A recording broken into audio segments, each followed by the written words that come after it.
E eu quero dizer para você uma coisa nessa manhã.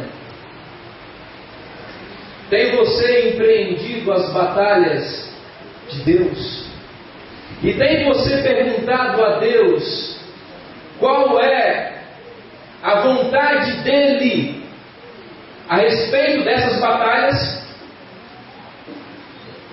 Que batalhas você está enfrentando hoje na sua vida espiritual?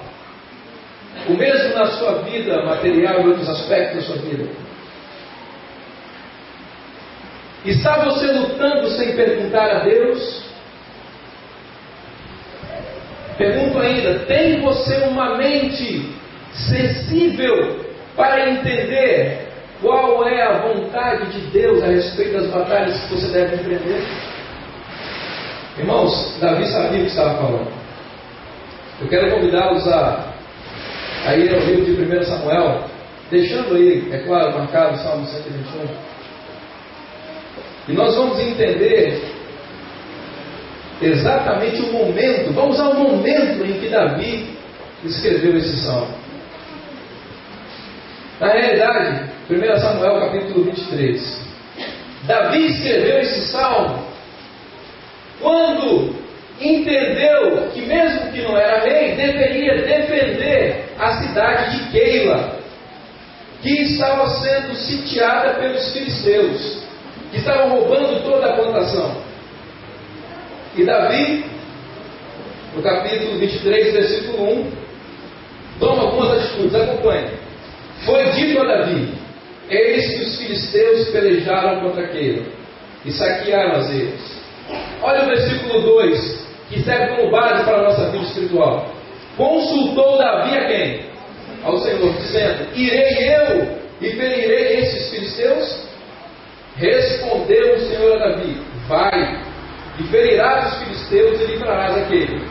Você deve estar perguntando assim agora: como é que foi que Deus respondeu isso? Será que Deus apareceu corporeamente lá e falou com essas palavras: vai e ferirás? Essa é a pergunta que se faz. Vamos ver se a Bíblia nos ajuda a responder isso. Verso 3: porém, os homens valentes de Davi disseram: temos medo aqui em Judá, quanto mais indo a Keila contra as tropas dos filisteus. Olha o que Davi faz agora no verso 4, com a reação do medo dos seus companheiros. Então Davi tornou a consultar o Senhor. E o Senhor mais uma vez lhe respondeu e disse: dispõe-te, desce a Keila, porque te dou os filisteus nas tuas mãos. Partiu Davi com os homens a Keila, e pelejou com os filisteus, e levou todo o gado, e fez grande morticínio entre eles. Assim Davi salvou os moradores de Keila. Essa foi uma entrada pela vontade de Deus ou não? Essa foi uma entrada bélica, de guerra, porque Deus mandou ir. Tem muitos de nós que estamos entrando em determinadas guerras que Deus jamais pediu que entrássemos. Temos muitos de nós que estamos saindo de determinadas batalhas que Deus ainda disse: não saia. E aqui posso me lembrar de algumas coisas. Fico pensando assim: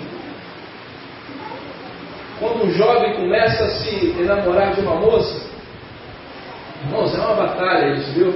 Eu passei por essa batalha. É uma batalha ferrenha. Fui vitorioso. Deus foi bom.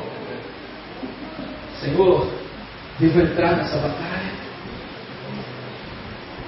O Senhor vai abençoar a minha empreitada de conversar com essa menina? Vai botar as palavras na minha boca? Senhor, porque às vezes eu fico tremendo diante dela, viu? Essa é uma batalha. Não pense que eu estou minimizando a batalha. É a sua vida espiritual que está em jogo, não. Estou mentindo aqui? É a sua vida espiritual, o resto da sua vida está em jogo. É uma batalha. Tem você consultado a Deus? Ou tem entrado nessa batalha achando que Deus já colocou os inimigos na sua mão? Ela está no pacto. Considera você se ela é uma serva de Deus? Se nasceu no rebanho de Deus? Se vai ser uma ajuradora fiel? Tem você considerado isso?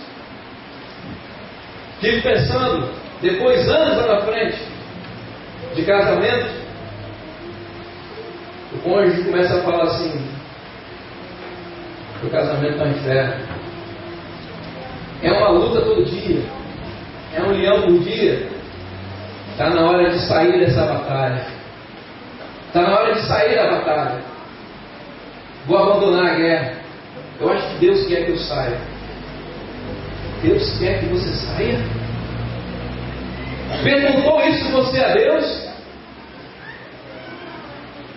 Às vezes queremos entrar e sair de batalhas sem que Deus tenha nos mandado fazer isso. Verso 6. Esse verso 6 é sinceramente a base do texto. Sucedeu que quando Abiatar, filho de Aimeleque, fugiu para Davi a Queila, ele desceu com o quê? Com a estola sacerdotal na mão. Irmãos, esse verso resolve o problema do texto. Como foi que Davi conheceu a vontade de Deus? Deus apareceu para ele e falou: vai. O texto bíblico diz que Abiatar, que era filho do sacerdote Aimeleque, que havia sido assassinado juntamente com toda a sua família, sobrando apenas Abiatar, fugiu do morticínio, apenas ele vivo. E na fuga, a Bíblia diz que ele fugiu com o quê?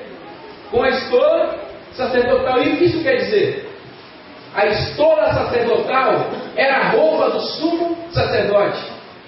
E na roupa do sumo sacerdote, um detalhe fundamental havia. Aqui na frente havia o peitoral do juízo, onde estavam cravadas 12 pedras preciosas, simbolizando as tribos de Israel. E esse peitoral era em forma de bolso. E dentro dele havia 2 pedras grandes, preciosas, chamadas Urim e Tumim. O Urim à direita e o Tumim à esquerda. A palavra Urim significa luz, revelação, e Tumim significa perfeição. Através do Urim e do Tumim, que foi instituído lá no Êxodo, capítulo 28, verso 30, depois vocês podem considerar esse verso, Deus manifestava a sua vontade. Deus dizia: entra na batalha. Deus dizia: saia da batalha. A Bíblia diz, o Espírito de Profecia confirma isso, que uma luz brilhante irradiava sobre o Urim, que ficava à direita, quando Deus dizia: vai para a batalha. E a Bíblia diz que uma penumbra escura ficava sobre o Tumim quando Deus dizia: não vai. Foi assim que Davi conheceu a vontade de Deus a respeito de guerrear contra a cidade de Queila. Aquela cidade estava no papo para Davi, mas ele resolveu consultar a Deus para saber qual era a sua vontade. Agora vejam que contraste o versículo 8 nos apresenta. Veja o contraste. Então Saul mandou chamar todo o povo à peleja. Agora não é Davi mais, quem é? Saul. Então Saul mandou chamar todo o povo à peleja para que descessem a Queila e cercassem, não os filisteus que estavam ganhando contra os filhos dele, mas cercassem quem? Davi e seus homens. Verso 9. Sabedor, porém, Davi, que Saul maquinava o mal contra ele, disse a Abiatar, sacerdote: traze aqui a estola sacerdotal. Meu Deus, Davi não tomava uma decisão sem consultar a Deus. Na hora do medo, na hora da angústia, na hora da morte: Senhor, o que eu vou fazer?